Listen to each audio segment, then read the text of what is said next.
Hello everyone, I am Sushil Kumar. Welcome to Jarwal classes. इस video के अंदर हम एचएसएससी जेई की जो इलेक्ट्रिकल की आंसर की आई है उस आंसर की के अंदर एचएसएससी ने 3 आंसर गलत दिए हुए हैं। हम उन तीनों आंसर को डिस्कस करेंगे कि उन तीनों क्वेश्चंस का जो एग्जैक्ट आंसर हो क्या होना चाहिए, ताकि आप उन क्वेश्चंस के ऊपर ऑब्जेक्शंस फाइल कर सको। अगर आप 3 क्वेश्चंस के ऊपर ऑब्जेक्शंस फाइल करते हो तो 3 क्वेश्चंस आपको मेरिट के अंदर काफी ऊपर लेकर आते हैं, तो इसीलिए आप इनके ऊपर ऑब्जेक्शन जरूर फाइल कीजिए। अगर मैं आपकी जगह होता तो इनके ऊपर ऑब्जेक्शन जरूर लगाता। तो एक एक करके हम तीनों क्वेश्चंस के आंसर डिस्कस करते हैं कि इनका एग्जैक्ट आंसर क्या होगा। तो चलिए, पहला जो क्वेश्चन है वो ये पूछा गया है, खालिस्तान प्रोटोकॉल का एक सेट है जो यूआरएल के आधार पर एक नामकरण प्रणाली के माध्यम से आपको नेट पर आधारित किसी भी डॉक्यूमेंट दस्तावेज तक पहुंचने की अनुमति देता है। तो एचएसएससी ने इसका जो आंसर दिया है वो इन्होंने कहा है कि world wide web, option C, लेकिन ये आंसर इनका गलत है। पहली चीज तो इन्होंने पूछा है कि एक प्रोटोकॉल्स, आपको उस प्रोटोकॉल के बारे में बताना है। तो प्रोटोकॉल्स क्या होता है? प्रोटोकॉल एक सेट ऑफ रूल्स होता है, ठीक है। जो यूआरएल से संबंधित प्रोटोकॉल्स इन्होंने पूछा है, यूआरएल से संबंधित जो प्रोटोकॉल्स होता है उसे बोला जाता है HTTP, hyper text transport protocols, या फिर एक दूसरा होता है HTTPS। जो ये है ये इसका सिक्योर वर्जन होता है, और HTTP क्या होता है? एक अनसिक्योर वर्जन होता है। HTTP और HTTPS प्रोटोकॉल्स होते हैं, ये दोनों TCP/IP या फिर हम कह सकते हैं ट्रांसमिशन कंट्रोल प्रोटोकॉल और इंटरनेट प्रोटोकॉल्स होते हैं जो यूआरएल से संबंधित होते हैं। यहां आप नीचे देख सकते हो कि TCP/IP प्रोटोकॉल्स किससे संबंधित होता है? HTTP TCP/IP के अंदर आता है, और HTTP है takes care of web browse and websites के लिए आता है, ठीक है। तो इस क्वेश्चन का जो एग्जैक्ट आंसर होगा वो क्या होगा? ऑप्शन ए इस क्वेश्चन का सही आंसर होगा।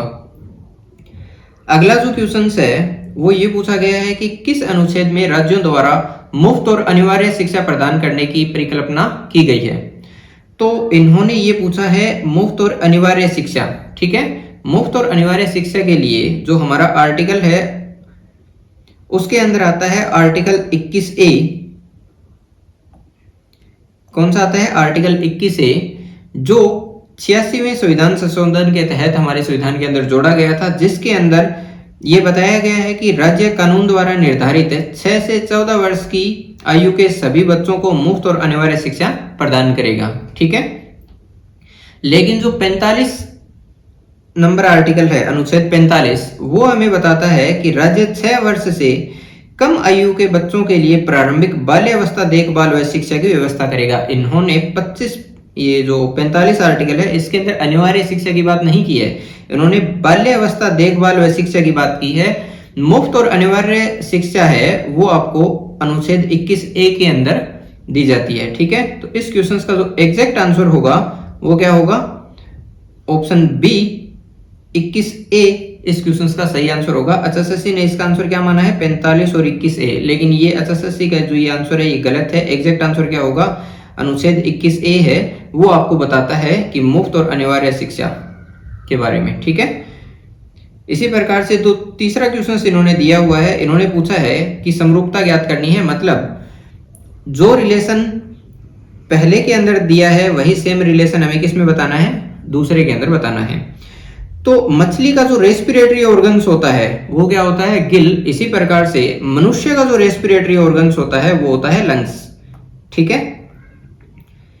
इन्होंने ये नासिका दिया है, ये नासिका ऑप्शन है, ये तब तक सही होता जब ये आपका ऑप्शन ई आपको ऑप्शन के अंदर दिया ही नहीं जाता, नोट अटेम्प्ट वाला, तब हम इन चारों में से किसी एक को टिक करते और हमारा आंसर क्या होता? नासिका ऑप्शन सी सही होता। लेकिन अभी इन्होंने क्या दिया हुआ है? ऑप्शन ई दिया हुआ है, तो हम जो एग्जैक्ट आंसर होगा उसी के ऊपर टिक करेंगे, जिसकी प्रायोरिटी ज्यादा होगी हम उसको टिक करेंगे, ठीक है।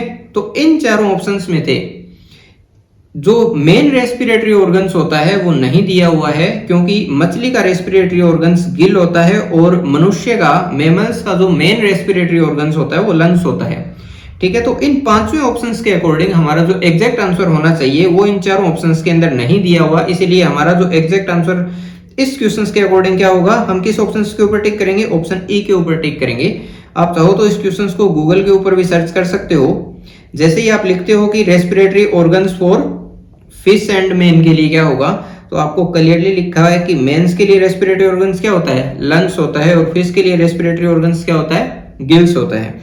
इसी प्रकार से आप नीचे अगर और स्क्रॉल करते हो थोड़ा, तो यहाँ पे देखिए नेम ऑफ एनिमल और रेस्पिरेटरी ऑर्गन्स। फिश के लिए रेस्पिरेटरी ऑर्गन क्या दिया है, रेस्पिरेटरी ऑर्गन्स क्या दिया हुआ है, गिल्स। इसी प्रकार से मनुष्य के लिए या फिर ह्यूमंस के लिए रेस्पिरेटरी ऑर्गन्स क्या दिया हुआ है, लंग्स। तो इस क्वेश्चंस का जो सही आंसर है वो ऑप्शन ई होगा, क्योंकि एग्जैक्ट आंसर ऑप्शंस के अंदर नहीं दिया हुआ ऊपर वाले चारों के अंदर। तो आपको किसके ऊपर टिक करना है, ऑप्शन ए के ऊपर।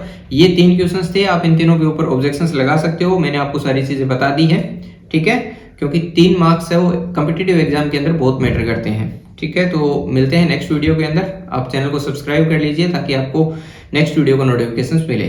Thank you.